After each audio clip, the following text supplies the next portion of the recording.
안녕하세요. 반갑습니다. 사무자동과 산업기사 필기 마지막 시간입니다. 네트워크 일반의 마지막 시간이기도 하고 마지막 과목의 마지막 시간입니다. 포인트 하나만 볼 거기 때문에 빠르게 볼 겁니다. 앞에서 여러 번 이야기했던 것들이 많아서 크게 어렵진 않으실 것 같아요. 자, 우선은 X.25는 뭐에 대한 거였죠? DT와 DC 간의 연결 인터페이스고요. 어떤 인터페이스였나요? 패킷 교환망에서의 DT, DC 접속 규격입니다. 이것만 기억하시면 되겠죠. 그래서 흐름 및 오류 제어 기능을 가지고 있고요. 패킷 교환망에서 패킷의 원활한 정보 전송을 위한 통신 절차가 됩니다. 또 전송 품질이 우선하고요. 가상회선 방식이라고 하는 거 기억나시죠? 가상회선 방식은 뭐였나요? 제가 만약에 부산을 간다 그러면 경부고속도로를 타고 갈지 아니면 중부고속도로를 타고 갈지 그것에 대한 걸 미리 결정하고 가는 거죠. 그리고 이걸 가상회선 방식이라고 이야기하고 이거랑 대응되는 게 뭐가 있었죠? 데이터그램 방식이 있었죠? 데이터그램 방식은 어때요? 가다가 길 막히면 다른 데로 이렇게 빠져서 가는 이런 것을 의미한다 보시면 되겠습니다. 자, X.25도요, 계층 구조가 있어요. 그래서 최하위인 물리 계층, 프레임 계층, 패킷 계층 이렇게 세 가지가 있고요. 굳이 외우려고 하지 마세요. 물리 계층은 OSI 7 레이어의 물리 계층에 해당한다 정도만 기억하시고요. 실제로 DT, DC 접속에 필요한 물리적인 접속 방법을 여기서 정의하게 됩니다. 두 번째는 이제 프레임 계층인데 프레임 계층은 실제 이제 데이터 링크 계층에 우리가 해당하게 되고요. 패킷 계층은 여기에서 네트워크 계층에 해당하게 됩니다. 이게 실제로 X.25는 하위 3개 계층, OSI 7 레이어로 대칭했을 때 그렇게 매칭이 된다. 이렇게 그냥 간단히 정리하시면 되겠습니다. 자, 이제 좀 중요한 아이인데 TCP IP에 대해서 바로 앞에 포인트에서도 살펴보셨죠? TCP인 전송 프로토콜과 경로 설정하는 IP 프로토콜을 혼합한 형태가 되는 것이다 라고 말씀드렸고, 자, TCP는 Transmission Control Protocol이라고 해서 전송 계층에 해당해요. 얘는 접속형 서비스예요. 접속형이라고 하는 것은 연결이 된 상태로 자료를 준다는 의미를 파악하고 계시면 되겠습니다. 여기에서는 패킷 다중화, 오류 제어, 흐름 제어, 순서 제어가 가능한데 이 TCP와 IP를 구분하는 큰 두 가지의 문제가 출제가 됩니다. 어떤 게 있느냐? 우선은 요 계층 구조를 구분하는 문제가 자주 출제되고요. 또 한 가지는 얘는 접속형인데 얘는 비연결성이에요. 되셨죠? 선생님, IP인데 왜 비연결성인가요? 라고 생각하시는데 여러분들 데이터를 전송한다고 한다면 신호가 계속 연결이 돼 있어야 되겠죠. 하지만 경로 설정은 한 번만 딱 이루어지면 그 다음에는 더 이상 뭔가 신호를 주고받지 않죠. 그래서 그러는 거예요. 그래서 요거를 구분하는 문제가 자주 출제가 됩니다. 그러니까 OSI 7 레이어 다시 한번 기억해 보면 우리 물리가 제일 하위였죠. 대, 네, 트, 세, 표, 이렇게 된다고 말씀드렸었고, 바로 우리가 지금 보고 있는 네트워크 계층에 해당하는 것이 누구라고요? IP 프로토콜이고요. 트랜스포트 계층에 해당하는 것이 바로 뭐가 된다고요? TCP가 되는 겁니다. 그래서 네트워크 계층은 어떤 거 한다 그랬어요? 경로 설정한다고 말씀을 드렸고, 얘는 실제 데이터를 전송한다고 이야기를 했습니다. 요거 기억하시면 됩니다. 됐지? 얘는 접속형이야. 연결돼야 돼. 얘는 연결이 안 돼. 되셨죠? 그것만 아시면 됩니다. 자, TCP/IP도 마찬가지로 계층 구조가 있는데 OSI 7 레이어로 구분을 했을 경우에 맨 하위에 물리 계층과 데이터 링크 계층이 링크 계층으로, 네트워크 계층은 인터넷 계층으로, 전송 계층은 전송 계층으로, 응용 계층은 바로 응용 표현 세션으로 대치가 된다라고 하는데 우리가 지금 OSI 7 레이어도 외우기 힘든데 지금 X.25랑 TCP/IP 구조까지 외워야 되나? 보지 마세요. 그냥 그렇게 되는 거다 정도만 기억하시면 됩니다. 자, 링크 계층에서는 우리가 앞에서 배웠던 바로 이더넷이나 IE802, HDLC, X.25, RS232C 실제 물리적으로 연결되는 부분을 의미하는 거고요. 인터넷 계층에서 바로 IP가 들어가는 거고요. 여기에서 사용되는 프로토콜이 있어요.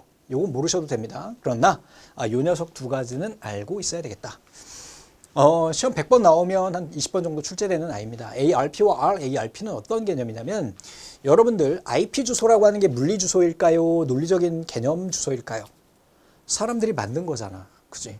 그래서 얘는 개념 주소 또는 논리 주소라고 이야기를 합니다. 우리가 여러분들 댁내에 있는 공유기들은요. 다 192, 168로 시작해요. 그 이유는 뭐냐면 요 IP 대역은요. 비상용 IP라고 해가지고 실제 인터넷에 접속이 안 돼. 요거랑 또 뭐가 있냐면 127번으로 시작하는 요 녀석 두 가지는 실제 인터넷에 존재하지 않는 IP입니다. 그래서 여러분들 공유기 내외에 요것을 쓰는 거야. 이건 외부 네트워크에서 이 IP를 친다고 해서 접속이 안 돼. 자, 그럼 예를 들어 가지고 우리 공유기가 있어요. 공유기에서 우리 이제 컴퓨터가 있어요. 얘는 이제 공유기입니다. 스마트폰이라고 이야기해도 상관없어요. 얘는 컴퓨터야. 그러니까 두 개가 유선으로 연결돼 있어요. 그러면 이 컴퓨터에 여기에 뭐가 달려 있냐면 랜 카드가 꽂혀 있습니다. 요즘엔 메인보드에 그냥 박혀 나오죠. 스마트폰이라고 생각해도 돼. 스마트폰엔 여기에 무선 랜 카드가 내장돼 있어요. 칩으로. 두 개가 연결돼. 그러면 이 컴퓨터에는요, 인터넷이 되기 위해서 뭐가 꼭 필요하다 그랬어? 주소가 필요하다 그랬지. 그래서 이 공유기에서 자동으로 192, 0.1번에 해당하는 0.1번으로 하지 말자. 3으로 하자. 왜냐하면 0.1번은 얘 공유기 IP거든. 그래서 3번 IP 할당이 여기에 이루어졌어요. 그럼 얘는 이 기계가 정의해주는 논리적인 주소가 되겠죠. 그러면 이 컴퓨터의 하드웨어적인 주소가 있을 거란 말이야. 걔를 뭐라고 이야기하냐면 바로 미디어 액세스 컨트롤이라고 하는 맥 어드레스라고 이야기를 합니다. 얘는 이 하드웨어적인 기기의 주소고요. 16진수로 이루어져 있어요. 우리가 IP를 설정할 때 이 기계의 IP 주소를 알아야 될까요? 아니요, 몰라도 돼요. 대신에 뭔 알아야 돼? 이 녀석은 알고 있어야 되겠죠. 요즘엔 그것도 안 써. 왜? 자동으로 얘가 다 해주거든. 근데 옛날에는 했었다고, 이걸. 컴퓨터에 켜가지고 스마트폰 열어가지고 다 IP 넣고 게이트웨이 넣고 DNS 넣고 다 했다고. 서브넷까지 넣어야지 인터넷이 됐다고. 그렇기 때문에 이걸 배우는 거예요. 즉, 요 주소를 요것과 매칭시켜주는 겁니다. 즉, ARP라고 하는 거는 논리적 IP 주소를 실제 하드웨어 주소인 미디어 액세스 컨트롤 어드레스로 변환하는 프로토콜이 바로 뭐가 된다? ARP가 되는 거예요. 즉, 외부에서 인터넷이 와서 내 컴퓨터로 신호를 들어가기 위한 절차가 이렇게 되는 거다. 더럽게 지저분하네. 자, 만약에 그럼 거꾸로 내 컴퓨터에서 바깥 인터넷으로 나가기 위해서 바로 내 랜카드엔 맥 아드레스와 바로 실제 논리적인 주소인 192.168 이걸로 전환을 할 때는 뭘 쓰냐? 바로 리버스에 해당하는 RARP를 쓰게 됩니다. 이 방식은 기억하고 계십시오. 시험 문제 나옵니다. 이번에는 전송계층인데 전송계층에서 사용되는 프로토콜. 자, 이것도 시험 문제 자주 나옵니다. 두 개 구분하는 문제예요. 자, TCP는 좀 전에 뭐라 그랬냐면 얘는 연결형이면서 신뢰성을 제공해요. 얘는 비연결형이면서 비신뢰성이에요. 선생님, 인터넷 하는데 무조건 신뢰가 보장이 돼야 되는 거 아니에요? 라고 생각하실 수 있지만 잘 생각해 봅시다. 우리가 만약에 멜론에서 음악을 들어, 아니면 유튜브에서 영상을 봐. 유튜브에서 영상 보면 보통 한 1GB 정도 되죠. FHD로 보면. 그럼 1기가면 얼마야? 1, 하나, 둘, 셋, 하나, 둘, 셋, 하나, 둘, 셋 이렇게 되겠지. 기가니까 10의 9승이니까. 자, 이만큼의 바이트가 온단 말이야. 그죠? 근데 이걸 또 비트로 따져보면 여기에 8배니까 8 얼마야 이게? 8, 하나, 둘, 셋. 저 사람이 왜 저 숫자를 쓰고 있나? 이걸 여러분들이 고민하고 있을 텐데 이렇게 비트가 되는 거죠. 자, 그런데 원래는 신뢰해야 되는 게 맞아. 그런데 우리가 유튜브를 보다가 갑자기 제 컴퓨터 또는 공유기에 약간의 오류가 있었어. 1비트가 깨진 거야. 1비트가. 중간쯤 오다가 1비트가 깨졌어. 그럼 일시, 100, 1000만, 10만, 100만, 1000만, 억, 10억. 10억 개의 데이터를 다시 보내야 돼. 그게 신뢰성이에요. 그런데 그 1비트가 깨진다고 해서 내가 눈으로 볼 수 있는 것도 아니고요. 귀로 들리는 것도 아니야. 그런데 처음부터 다시 들어야 돼. 음악을. 영상을 처음부터 다시 들어야 돼. 얼마나 짜증나겠어. 야, 그냥 우리 1비트 정도 깨진 거는 쌩 까고 가자. 그게 바로 UDP 방식이에요. 그래서 여러분들이 지금 보고 계시는 이 영상은 바로 UDP로 전송되고 있습니다. 대량의 데이터, 멀티미디어 데이터는 무조건 UDP로 전송을 해요. 프로토콜 자체가 그래. 그러니까 넷플릭스에서 앞에 프로토콜을 줄 때 UDP로 간다고. TCP는 우리가 웹페이지 같은 경우, 이런 경우, 인터넷 은행 서비스 받을 때 TCP 써야지. 안 그래? 그게 구분이 된다라고 보시면 되겠습니다. 가끔 나온다 저거. 이게 꼭 사무자동화뿐만 아니라 컴퓨터 보는 컴퓨터의 네트워크 관련된 시험에서 항상 나오는 애야 얘가. 자, 응용 계층은 FTP, SMTP, SNMP, 타일렛 이런 아이들이 있다. 다 봤던 아이들이고요. 자, 이번엔 표준화한 재정기관이에요. ISO는 많이 들어보셨죠? International Organization for Standardization. 자, ITUT는 이거는 인터내셔널 텔레커뮤니케이션 유니온 텔레커뮤니케이션 어쩌고저쩌고예요. 즉 통신, 전화 통신에 관련된 모든 표준안을 제정하는 곳입니다. 됐죠? 자, 그 다음에 IEE는 Institute of Electric and Electronic Engineer. 얘는 전기전자기술협회예요. 통신 기술에 관련된 부분을 정의해요. 됐죠? 그냥 그렇게 알고 있어. 그 다음에 IETF라고 하는 안에는 바로 인터넷 기술에 대한 것을 정의하는, 표준안을 정의하는 곳이고요. 여기에서 정기적으로 간행문을 냈는데 걔가 바로 백과사전이에요. 그 이름이 바로 뭐다? RFC예요. 우리가 지금까지 배우고 있는 텔넷, UDP, IP, 또 TCP 이 기술이 다 어디에 들어있냐면 바로 RFC 문서에 들어있어요. 뭔 얘기인지 알겠지? 그러나 이것이 시험 문제 나오냐? 그렇지는 않아. 그냥 상식으로 알고 있자라는 거죠. 문제 갑니다. 공중 데이터망에서 사용되는 DT, DC 간의 상호 접속에 대한 정의를 규정한 것은 그랬어요.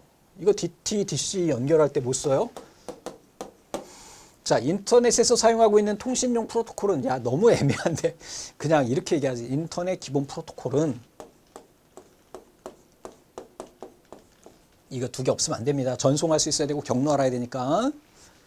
다음 중 인터넷 관련 사항으로 옳지 않은 것은 그랬어요. TCP, IP는 TCP 프로토콜과 IP 프로토콜의 결합의 의미로 TCP가 IP보다 상위 계층에 존재한다. 맞죠? 왜? IP가 하위야.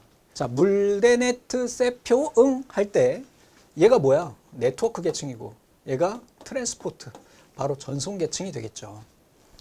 자, 얘는 계층형 구조를 가지고 있고요. TCP는 OSI 참조 모델의 네트워크 계층에 대응되고 IP는 트랜스포트 계층에 바뀌었잖요. 물대네트 세표 응 기억하십시오. ICMP는 인터넷 컨트롤 메시지 프로토콜이라고 해서 인터넷에서 제어 메시지를 보낼 때 사용해요.